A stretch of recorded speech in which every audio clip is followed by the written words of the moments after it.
putting a light coat of grease on the shaft. Next, the thrust washer, which controls the end plate, keeps the armature properly centered in the motor. Applying grease to the thrust bearings is important because these bearings carry the load of the motor and the gears.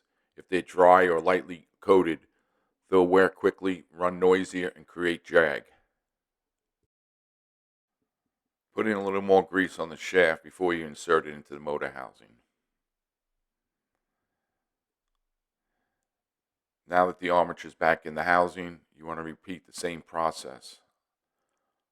A thrust washer, the thrust bearing, the next thrust washer, and then finally locking it in place with the retaining clip.